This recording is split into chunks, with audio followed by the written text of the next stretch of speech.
Welcome to the Back in Time podcast with Kyle and JD, where every week we jump into our DeLorean, cruise to 88 miles per hour, and travel back in time to review our favorite films. Every week we talk about current cinema, the latest trailers, and we pick a new favorite film every single episode.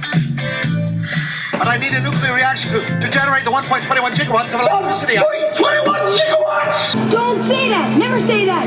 Goonies never say die! We're the best, we're the beautiful, we're the only Ghostbusters. Now, here's your host, Kyle Autry, and his co-host, JD. Welcome back to the Back in Time podcast. I'm your host, Kyle Autry, joined as always by my co-host, JD. JD, it's prom time. How are you, man? I am not doing well because I'm going to recant some of my horrible prom stories, and they're not pleasant. They're a lot better than how it turns out for this movie and this crew of people, though. That's not good if this movie came out better than your actual prom experience. That means a lot of people died in your prom. Geez. It was sad. A tough night, man, but I didn't, so I should be happy? Well, maybe your self-esteem died. Oh. Or maybe I was the killer. Maybe I could see that, actually. Thank you. That's the nicest thing you've ever said to me. Yeah. You guys are obviously listening to the prom night episode. We want to thank you for hitting the download button. As always, make sure you subscribe. Apple Podcasts, Google Play, CastBox, and YouTube. And then also make sure you turn on that subscription so that everything downloads right to your device. And that'll make sure you never miss an episode. And then while you're there, go ahead and drop us a 5-star review. Or if you're on YouTube, hit the old thumbs up button, drop a comment in the section, let us know what you like. And we will keep churning out new episodes every single week. JD, before we jump into prom night, let's go back to last week. We were just a bit outside when we talked about Major League. What was your feedback from our Major League episode? Outside of you totally bungling ethnicity for an entire continent? Here, you talk about the Chinese guy? Chinese, Japanese, dirty knees, would you please? Yes, very nice. Thank you. Nothing but love. I was so happy that we were able to do this episode. There was a lot of love going into it, a lot of people excited, a lot of baseball fans out there. For those of you that aren't baseball fans necessarily, jump back in the DeLorean and give the episode a listen because it's actually a fantastic movie. Yeah, it's a fantastic comedy film. And we definitely look forward to doing Major League 2 and possibly Major League Back to the Minors when we start running thin on material. It's coming. Fingers and toes crossed. Let's jump into prom night. That's the reason we're here. Prom Night is a 1980 Canadian slasher film directed by Paul Lynch, based on a story by Robert Guza Jr., and starring Jamie Lee Curtis, and in a supporting role, Leslie Nielsen. The story concerns a group of high school seniors who are targeted by a mysterious mass killer.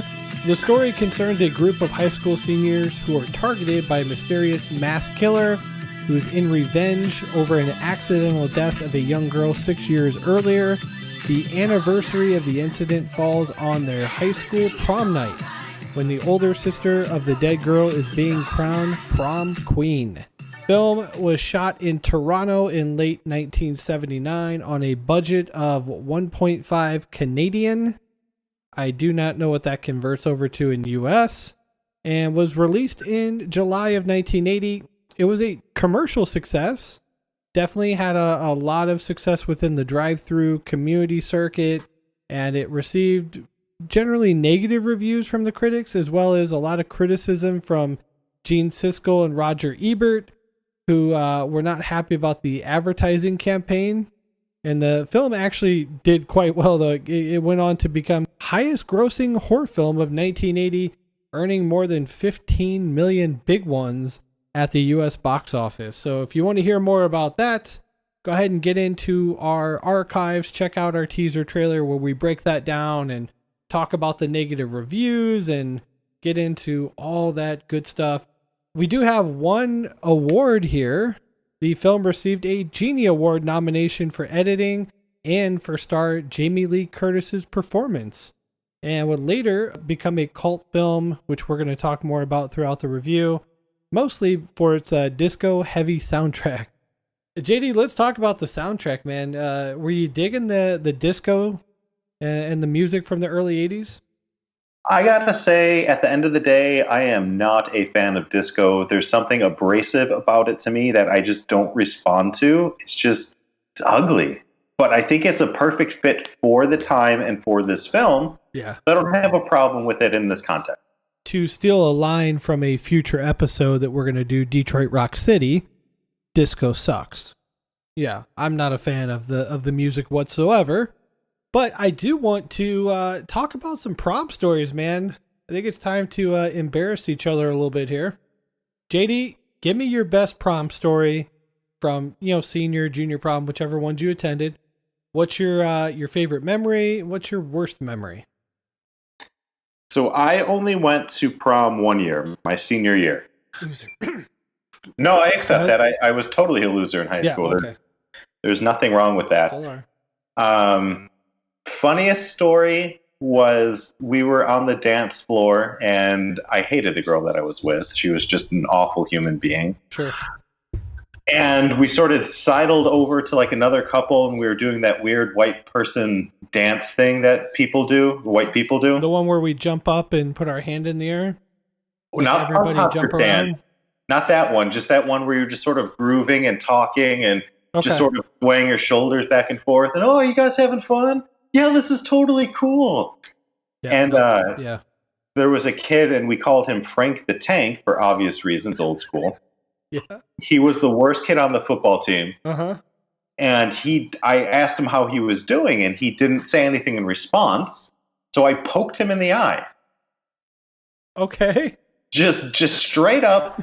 This is my funniest prom memory. I just, boom, poked him in the eye. I was like, you answer me when I talk to you. Boy, wow. I was not liked in high school. I also had a kid in high school that was the worst player on the team. I had a different nickname for him, though. It was Trash Can. Would you like to know why? Absolutely. Because the trash can did just as much as he did on the field. He would stand there, do nothing, and we would throw shit at him. This kid, my awful kid on football, he was a senior, same year I was a senior. He was an offensive lineman. On senior day, because he was a backup, they didn't put him in. They put in a sophomore. Ouch. Yep. That one hurts. I mean, even Lindstrom got in the game in college. I mean, geez. Nobody gets that reference, but if somebody from our college listens to that, they're laughing hysterically right now. Now, let me share my senior prom story, and this ended not the way I would have expected. So I ended up going with a good friend of mine. She's awesome. We're still friends to this day. Shout out to her. I don't think she listens to the podcast, but we decided to go with each other because neither one of us really got the date that we were hoping for. I was hoping to go with another girl, and I finally got the courage to ask her, and she's like, oh, I'm already going with so-and-so. And it was like a kid that was like 2 years younger. I'm like, seriously? You're going with a sophomore? Long story short, we get to prom, and I'm like, hey, are we going to go afterwards to my friend's house who had like this beach house right on Lake Michigan? I'm like, that's going to be the big party. A lot of stuff's going on. And she was like, no, I'm going to go back home because, my boyfriend's waiting for me. And I was like, huh? We're not doing anything after prom? Like, what the fuck am I going to do? And I just barely talked to her the rest of the night, was just pissed off, went and danced with other girls. I had a good time, but obviously the after party was a no-go. And yours truly spent it probably watching a movie on his bed, doing what young men would do. Not getting laid. Watching American Pie? It was very un-American Pie. Like, most of my high school was amazing. Prom really sucked ass. I was so disappointed with prom. I have great stories about other fun stuff we'll get into, I'm sure, during future episodes, but let's get into the full review, man. I think we've embarrassed ourselves enough. People probably think we're both douchebags, probably more me than you. And let's come back on the other side and talk a little prom night. Cool. In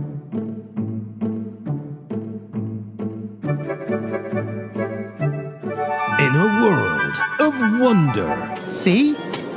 That's my feet. And horror. The military advise that the flesh-eating pigeons can only be stopped by destroying the brainstem, and that they do not poop. That makes no sense. Why did they do that? One podcast fights the forces of evil. The new and improved diabolical disintegrating death ray. Triumphs over adversity. Now, I'm not sure how to pronounce this word. And brings hope. Live your life. Joy. And silliness. Perfectly normal. That podcast is Release the That's painful. Clown. Coming to ears near your head now. Release the Clown sketch comedy podcast on Podbean, iTunes, YouTube, Spotify, and all reputable platforms. Oh, this is most pleasing. Yes, quite marvelous.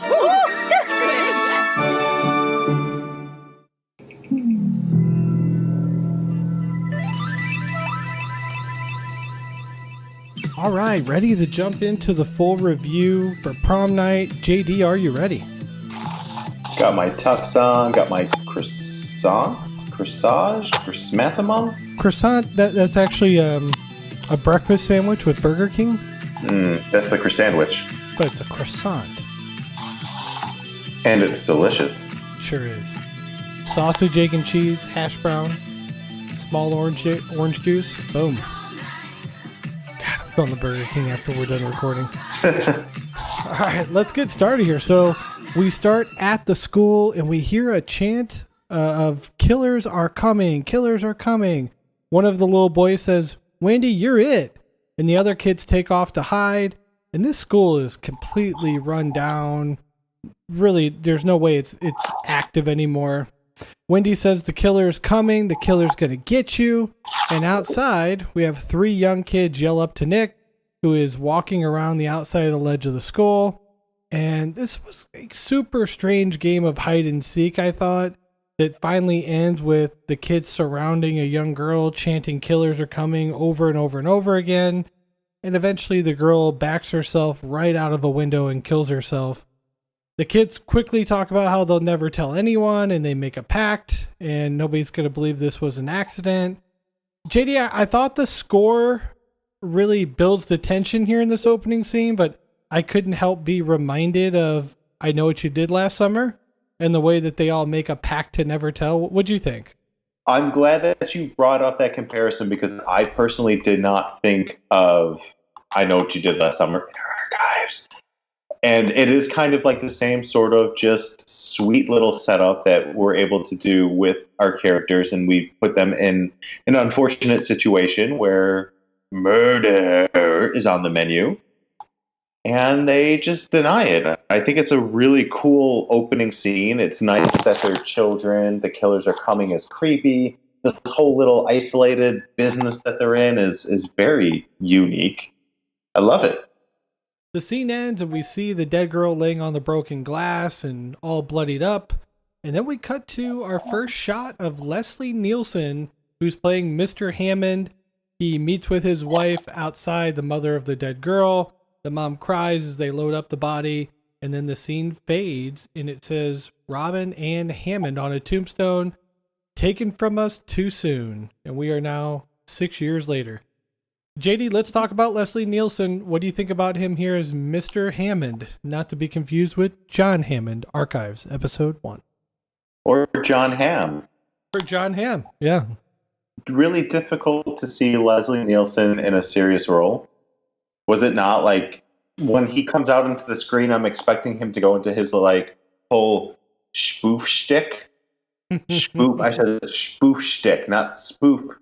Yeah, it was interesting because I kept waiting for the laugh to come and for him to crack a smile or to do something humorous, and it never comes. No, it doesn't. Gosh, I almost want to go back to his IMDb and just see, like, was this really out of character for him, or was this just early part of his career and that's what he did? a little bit of both, because if I'm not mistaken, Airplane came out the same year that this does. Oh, makes sense. So it's out of character. He had a long resume of acting credits before this, but he had not necessarily established himself as a comedic genius yet that we know and recognize for. Gosh, I bet the producers of Prom Night were like, what did we do? When they saw Airplane. Like, this guy could have brought a lot to the movie. We should just pushed it back a couple months. Because he has the same deadpan delivery in everything that he does. Yep. Now, we also meet a couple of the characters who are now grown up. Nick and Kim. Nick is played by Casey Stevens. Kim is played by the great Jamie Lee Curtis, the Scream Queen. JD, thoughts on Jamie Lee as our lead actress here? How old is she here? I know we probably discussed this already, but she's fantastic. I know you will comment on some of the finer points of her personality. Yeah, oh, absolutely. But yeah, I mean, this is 2 years removed from Halloween, and she would have been 22. So I just personally love when 20-year-olds play high school students, because you can see it. Her hair is just so, like, she has 4 children with that haircut. Right. Yeah, no, she doesn't look like a 17-year-old girl, not only just in the fact that, like, maturity-wise, but she doesn't look like she's 17 at all. In the next scene, Jude gets a call asking her to come out to play tonight in a really creepy voice. And then we have a flashback of her as a young kid from the earlier scene. And then we cut outside and Jude is approached by Seymour Crane, who's driving a pretty sweet van. And he goes by the name Slick. Of course he does, right? It's super creepy. He wants to give her a ride.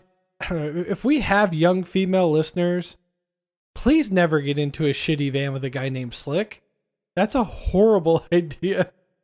JD, anything you want to add here on the van and on old Slick? First of all, Slick is the second coolest character in this movie. Okay. We haven't been introduced to the coolest yet. I'm interested to see who you think the coolest guy is. I got a pretty good guess, though. Oh, yeah, you do. You know. Oh, okay. You know. Yeah, but it's just so... I love seeing, like, the difference in cultural normalcy between 1980 and, 2019. Right. Where this dude can just roll up in his van and just be like, hey, you, there, girl, come on, let's go. He's just like, hey, pretty lady, can I give you a ride? And that was normal. Yeah. That shit does not fly anymore. No, I tried that last week and got hit with a bag. Probably don't tell that to your wife. No, I mean, it was... Yeah, I should keep that. Or it was her that hit you. Wouldn't that be funny?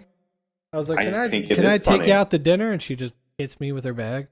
We'll take you out for a nice seafood dinner and not call you again. Red Lobster. Love those biscuits. We cut to Kelly getting a phone call from the same caller as earlier. And this time the caller says, Kelly, it's been a long time. Tonight it's my turn. And she's just like, click.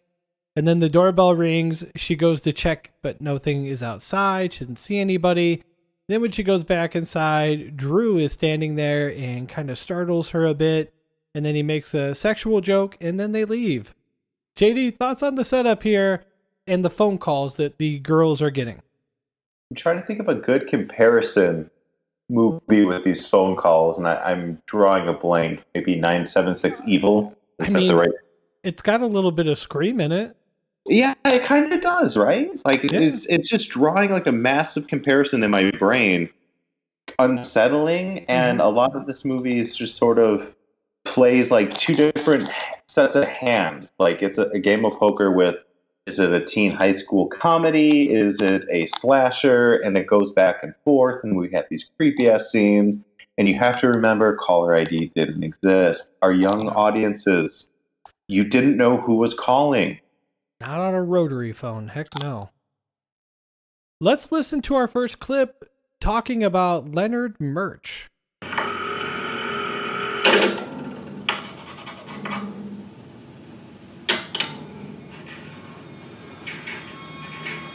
Fairchild, we only wanted him for routine questioning, but you tried to outrun the detectives. Why do they have to chase him? The circumstances of the Hammond girl's death are unclear. Murch lived near the place where she died. He's a known sex offender. It was, past tense. It might have helped if your men had stopped harassing him. Maybe. But I believe he killed Robin Hammond.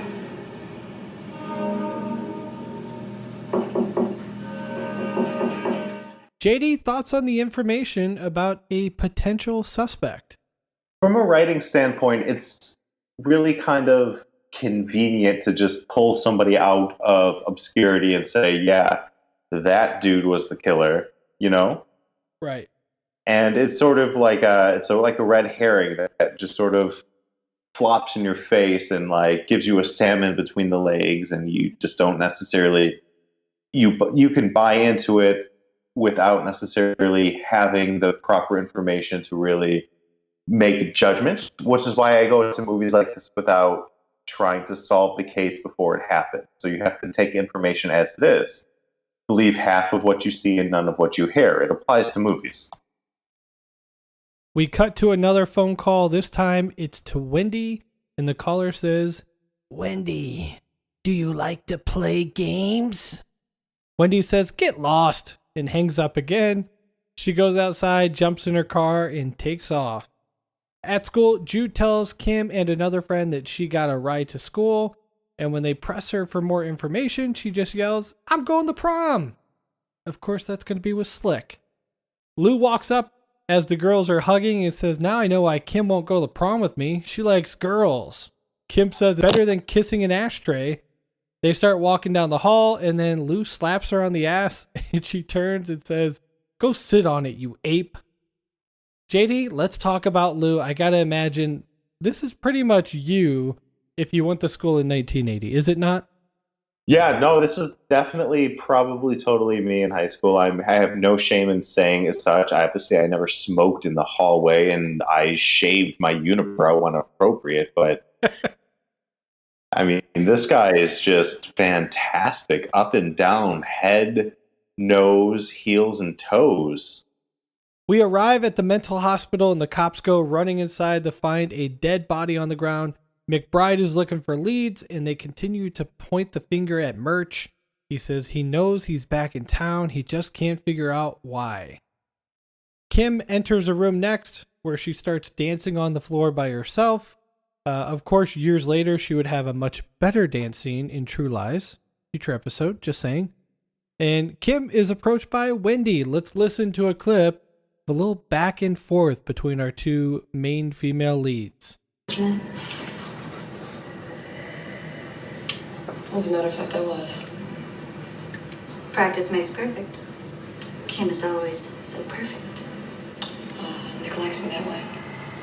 Really? You are keeping in mind that after tonight is all over, everything's going to be back to normal. I mean, Nick is king of the prom, and you just happen to be queen of the prom. But that's as far as it goes, Hammond. You really ought to tell him that. I'm telling you, okay?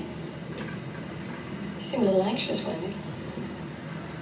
By the way, who are you going with tonight? It's not who you go with, honey. It's who takes you home. JD, thoughts on this scene? I'm with you in the love of the dance, art of the dance, and True Lies and all that she brings to her little, how can we appropriately put it for those who haven't seen it? Yeah. Yeah, we'll just say yeah.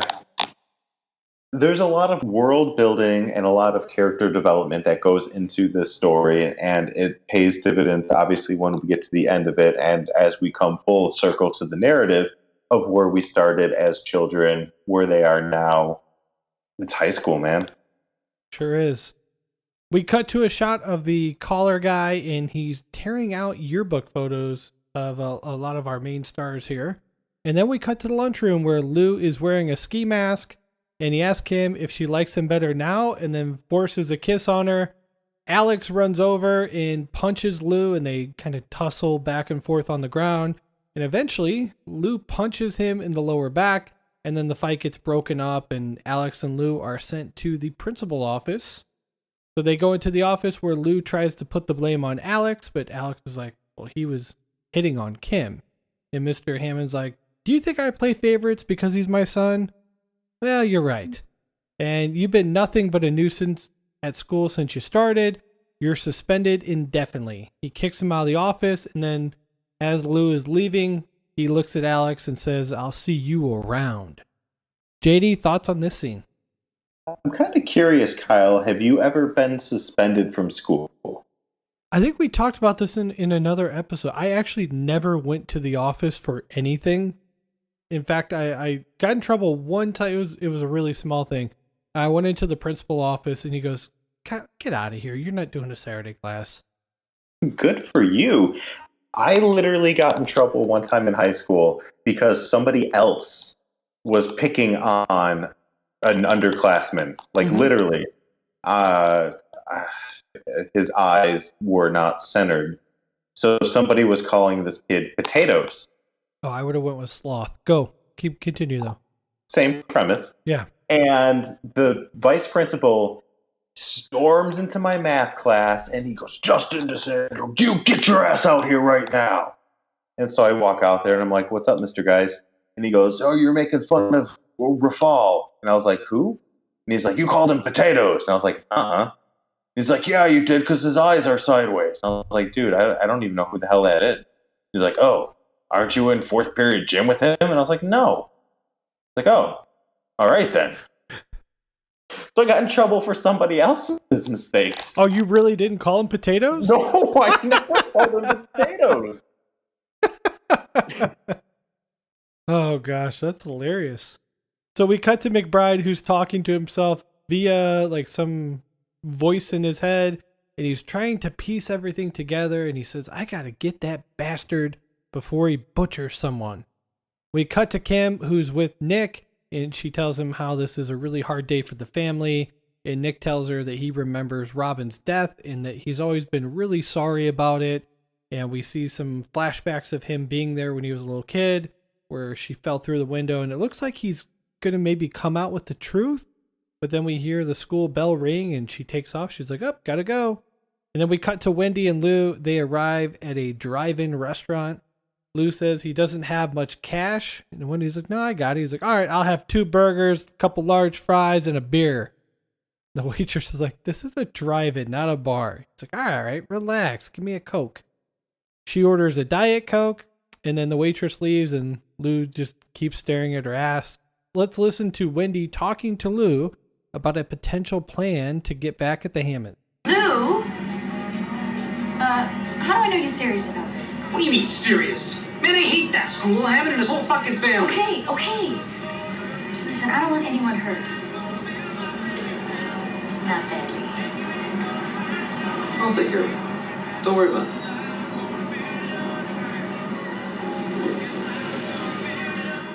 JD, thoughts on the plan? Love the way that they're coming together for evil. Isn't it so good? Like, Lou is such an underrated villain. And he's not even the villain of this movie. Or is he? Yeah. Or is he? That's true.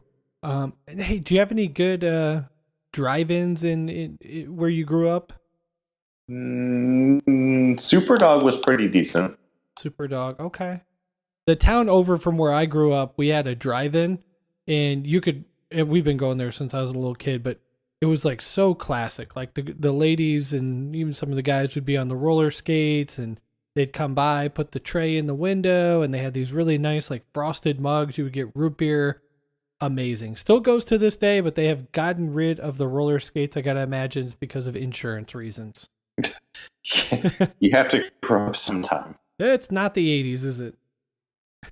Break a leg, put a little tussum on it. Get there back out there.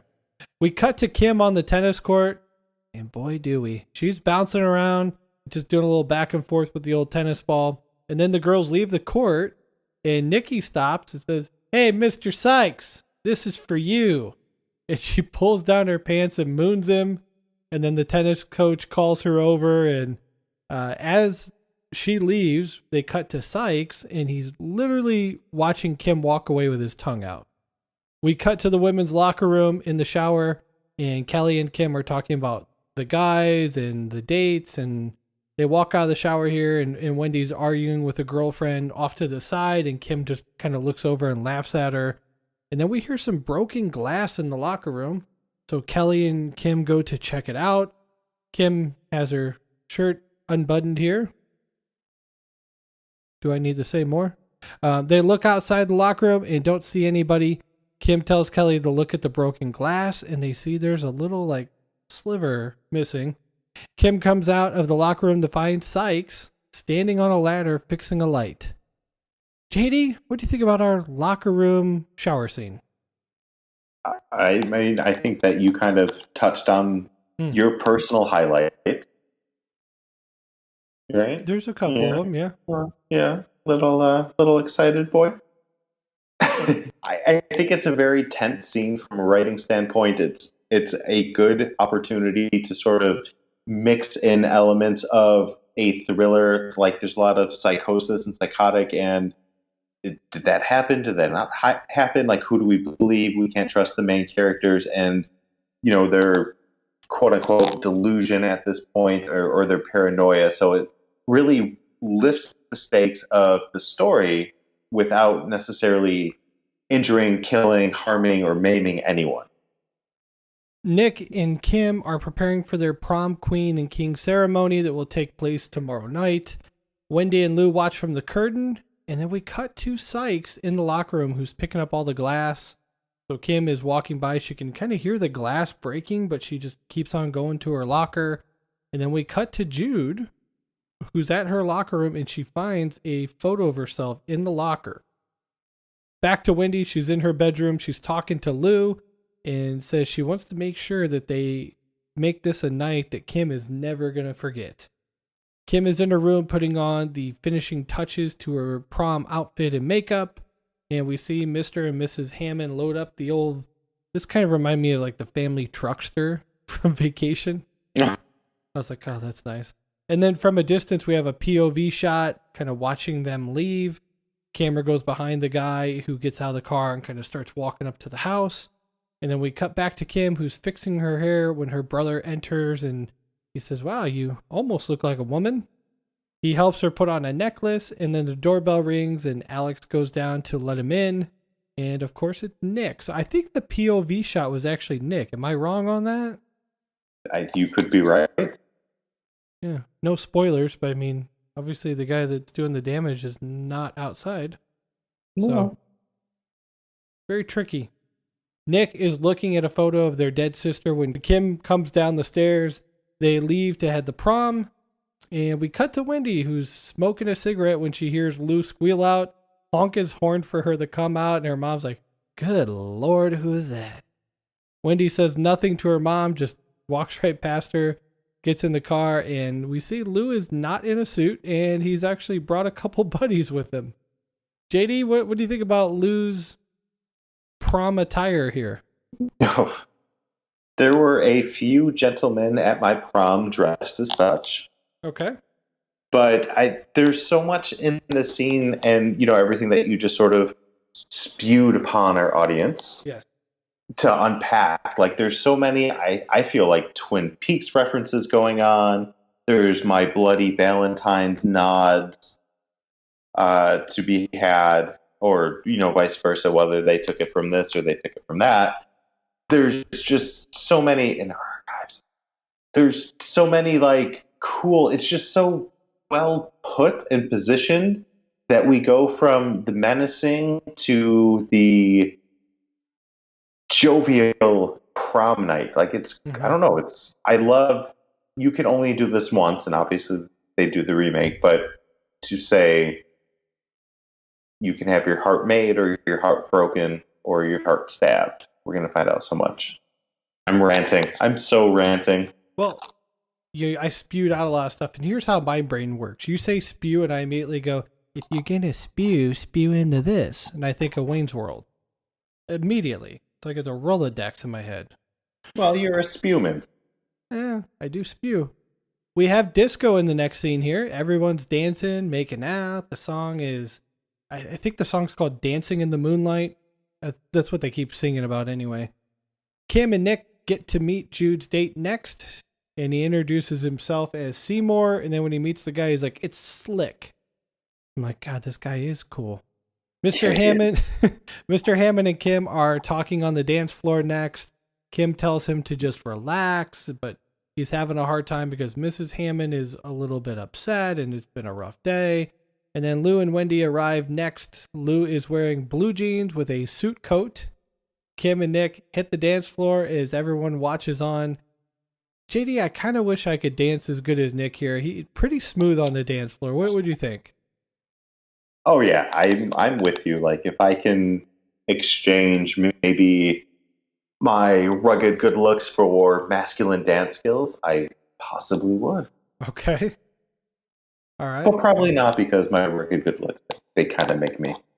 Now, I put in an interesting fact here, and I probably could have brought this up earlier in the movie, but I wanted to throw it out at this point now that we've gotten to know Kim a little bit.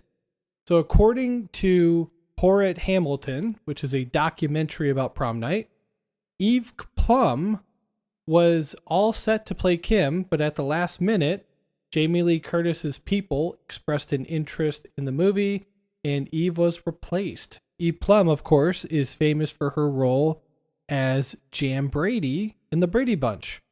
So my question for you, JD, would be how different of a film would this be if it was Jan Brady instead of Jamie Lee Curtis? Jan Brady, please. Really? Yeah. Nice. So that's your crush, huh? Not my crush, but before True Lies, I never understood the whole JLC thing. How dare you, sir? Oh, I dare. How dare you? Oh, I dare and I jest. In the next scene, Drew and Kelly are about to get it on when she wants to stop. And he's like, well, I told you how much I want you. And he just unzips his pants. I'm like, smooth. She stops him again. And this time he says, what are you, some fairy tale princess? He zips up his pants and leaves. And she yells, Drew, you bastard. When he walks out the door, she starts to put her clothes back on when we see a figure enter the scene and in slow motion slit her throat. JD, we're 60 minutes in, and as good old JR would say, business about to pick up. What'd you think of our first death scene at the prom? It takes a lot of building and a lot of universe creation to get to this point, right? Sure does, about 58 minutes. And rewatching it, I haven't seen this movie in probably a few years. It's a little tedious in that regard, but you have to appreciate the fact that we're talking about and appreciating 1980 with 22-year-olds playing high school students and Leslie Nielsen being a dad. And now we get murder. Murder, you say? Like, it's pretty cool. It's worth it, though, wasn't it? Oh, yes. Fantastic. Like, yeah. This is kind of like, I don't know, like in my rewatch, I was kind of like, this is two separate movies. We have a teen prom rom-com, and then we have a brutal death. Yeah, we got like 15 minutes of just brutal killing. Yeah. It's fantastic. So good. And a lot of sex. And we cut to Slick, who's also getting it in with Jude in the back of his conversion van. He sits up and says, oh, shit, my glasses are broke. Then he goes out to the wooded area to take a leak, and they both laugh and admit that it was both of their first times. And Jude's like, I want to do it over there on the bluff. And he's like, that sounds amazing. And again, he comments that he can't see anything, and they're really laying it on thick here with good old Slick. He's like, I can't see anything. And then he walks exactly to where he needs to go. The killer watches from the bushes here as Jude and Slick are going for round 2, which must be nice to be young. And we hear a stick just snap in the background, and Slick's like, someone's out there. Let's go back to the van, smoke some weed. So he stands up and squints really hard, and then they make it back to the van. So inside, Slick's like, hey, hand me the history book. And she's like, this is an odd time to study. And then he opens it up, and he's carved out a whole book full of joints. Very clever way to hide them. And Jude says she'll remember this day for the rest of her life. The back doors open up, and the killer stabs her to death. Slick's like, no! And he just punches the guy. and then he starts up the van and tries to drive away, but he keeps like spinning out in the grass. So the killer comes and jumps in through the side of the van, and then as he's spinning out, he gets a hold of Slick, causing him to drive the van off a cliff, killing Slick and blowing the van up. JD, we've lost 2 more. What do you think about this scene? I'm going to say it. This is my favorite van over a ledge death scene in cinema. I would agree with that. A close second, probably. It's not a van though. It'd be a bus. I would go with Billy Madison when he hits the banana peel. You're right to admit that you're wrong.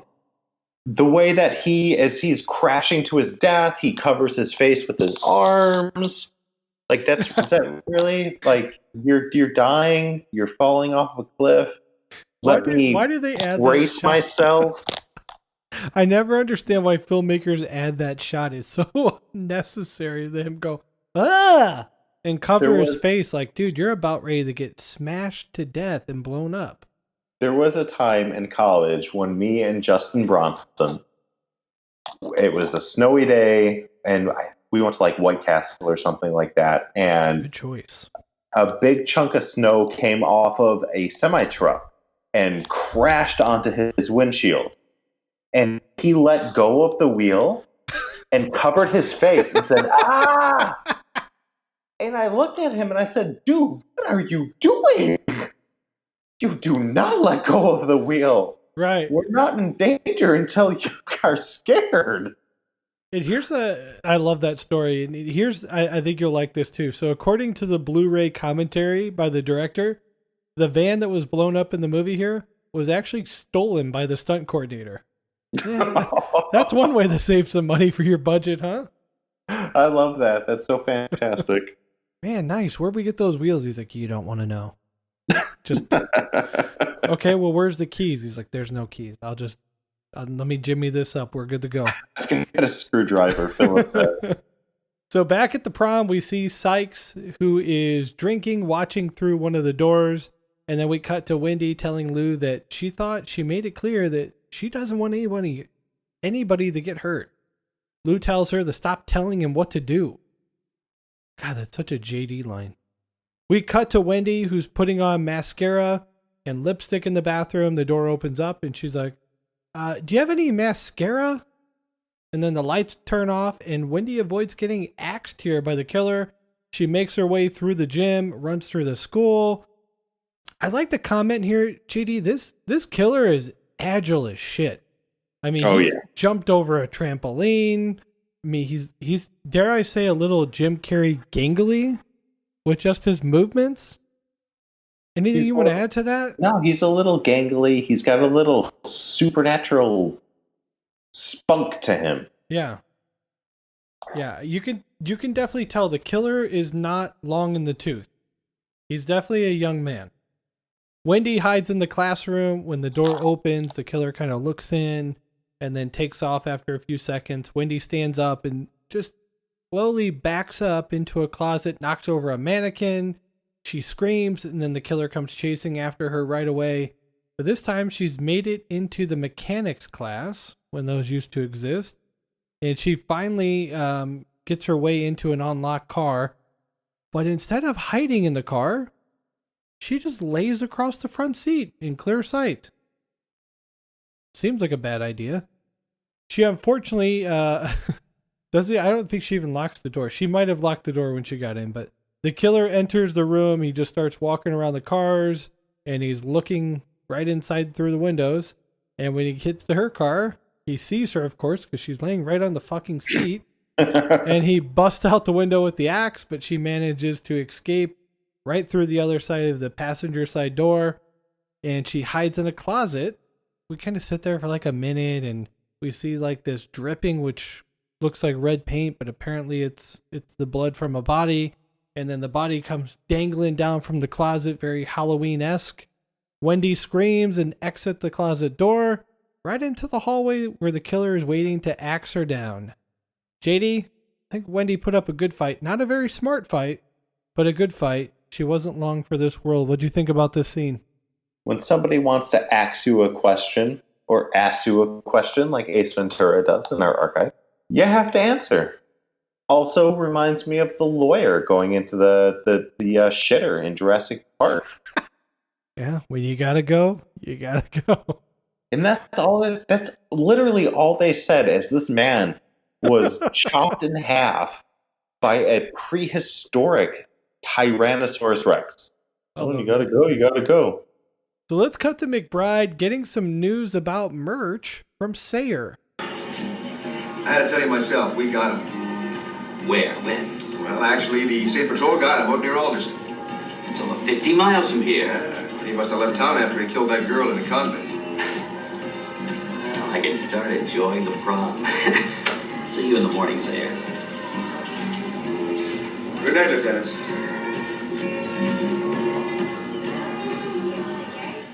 JD, what'd you think about the news about Murch not being the killer? The plot thickens. Yeah. The plot Alan thickens. Let me ask you this. At any point, did you think that Sayer might be the killer? Because I kind of did at this point. I think that the way that they sort of build the story, you can kind of point your finger at anybody at any point and sort of build a case to say he's the killer, she's the killer, they are the killer. So it's kind of unique that they cross somebody off the list that they built up to be the number one suspect. Yeah, and then another one of our suspects is kind of taken out of the picture in the next scene too, because Sykes is just out of control and he's drunk and he's like, "There's a killer on the loose." Nobody's listening to him though. Lou is about to put the plan in action in the next scene, and he says he's going to get Kim all to himself. So we see backstage, Kim and Nick are putting on the crowns, and as Nick is waiting, he's attacked and knocked out by Lou and his goons, and they put the crown on Lou, and he waits to go out to the stage here with Kim as the music starts to play. Really intensifies in the back here because we see an axe right behind Lou as he's standing there with the crown on.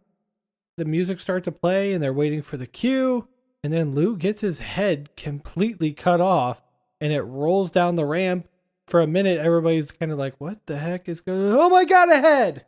And then they just take off running out of the auditorium. Kim runs back to save Nick, who's standing there all tied up with tape over his mouth. And then as they're leaving, I laughed so hard when they did this. They step over the head. Did you notice that? No, I did not. They run down the stage and they both like carefully step over the head. And I was like, oh, that's awesome. Well, when there's a head that was capitated. Yeah. What does Michael Scott say? His head was capitated? I think so. And just so perfectly symmetrical, the way that he's laying there, his face, just, you do not want to get blood on your shoes. Not on prom nights. What if Nick would have just soccer balled that head and just like, boom. That's what you get. The movie would be called Hostel 2. I love that scene.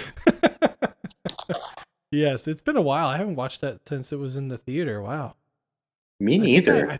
After they step over Lou's head, they're met by the killer, who literally slides across the floor like he's Tom Cruise, and then proceeds to miss wildly with his axe. And Nick and Kim get the axe out of his hands finally, and then Kim grabs the axe as Nick and the killer wrestle on the ground. Kim hits him right over the head with the axe, and I thought it was like with the butt, but apparently it was with the knife part. And Kim sees the killer's eyes, and she's just like, oh no. And we see the killer kind of stumble out of the doors and losing balance. And we flash back to the kids killing the sister. And the killer's voice is now recognizable as he lays on the ground. And it's Kim's brother, Alex. So she comes out. She's like, don't shoot. And he says that he saw it and they killed her. They killed Robin. And we cut to a shot of Alex looking at his dead sister's body. And then Alex dies and the credits roll. JD, thoughts on the twist at the end here? I got to be honest, I did not suspect the brother until I watched it a second time. And I was like, okay, it's all obvious now. But on the original watch, I was just like, no, it can't be him. Come on.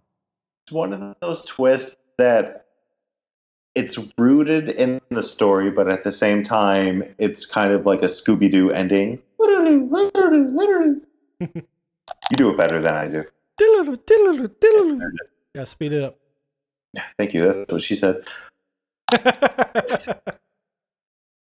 It's kind of it. Like I said earlier, you can point your finger at any character and say it's him, it's her, it's them. Same way my Bloody Valentine in our archive a year later.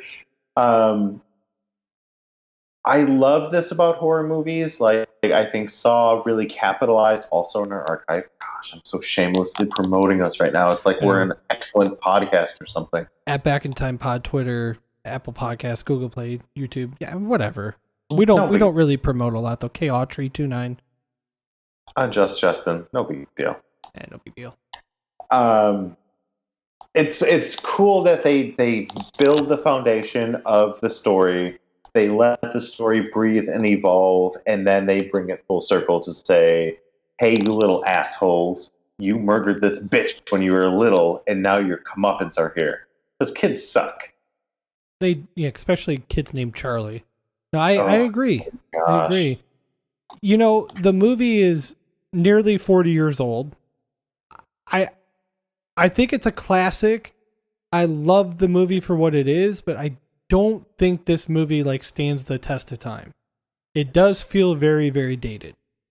It does. It really does. It feels dated in a lot of ways, but you have to appreciate it for the tentpole of Prom Night. Right. Prom Night is something that all winners experience. You losers that don't go to prom night, you don't get to participate. You don't know. Way to go, potato heads. Oh! Joking. Totally joking, because obviously I didn't go my junior year because I was a loser. Point being, it's a rite of passage for high school students, the same way that homecoming is, the same way that Sadie Hawkins is, that American Pie capitalized on the grandeur of, high school rites of passage. Mm-hmm. It holds up in that regard, but a lot of the film, in my opinion, has an identity crisis where you're not necessarily knowing if it's a high school rom-com, is it a slasher, is it a revenge story? You don't have the connection between the two, which I think, and I do think that the remake definitely sums a lot of that up in a better story. Okay. Same with my Bloody Valentine. It kind of something happens, here's a bunch of shit, now the shit hits the fan. Okay. We're going to be back with an all-new episode, and we're diving into one of my favorite movies growing up, Bloodsport. I cannot wait to jump into that. We're going to have Big Ben from the Angry Dad podcast joining us. He's been on before. You know him, you love him, and we're really looking forward to that episode. JD, what's one thing you're looking forward to us kind of diving into with Bloodsport? So for me, the big thing about this film is watching Jackson literally defeat Chong Li in that, opening round match. And then he goes all MAGA America and, I win, I beat him, and gets his ass turned up. I hate that part. I know. He's he has no martial arts skills, yet he defeats the strongest fighter outside of Frank Dukes, obviously, mental commercial, easily. Yeah. And his arrogance just defeats him. I love and hate that part of the movie. I am so excited to hear what Big Ben has to say about that scene. I feel like we're going to have a 45-minute sidebar just about that fight. Yeah, and not only was he arrogant and that led to his demise in Bloodsport, but he's also a little arrogant and that led to his demise in Revenge of the Nerds, future episode where he plays Ogre. So I look forward to us discussing both of those roles in detail. I look forward to you guys hitting the download button next week and finding us on Apple Podcasts, Google Play, CastBox, YouTube. Make sure you hit that subscribe button, drop us a 5-star review, DM me on Twitter or just message me on Twitter. Drop your link to YouTube. I'll subscribe back to you. You subscribe to the show. We both get a little bit bigger. That's what she said. every time we do that, and that'll help us just continue to gain new listeners, bigger audience. And you can also follow us. I'm at Chautry29. JD is at Unjust Justin. But we are out of time. It's time to get back into the limo. We're heading back to present day, and we'll be back next week with an all-new episode. See ya! If I can go back in time and redo my prom, I would have gotten a cheeseburger instead of the dried chicken.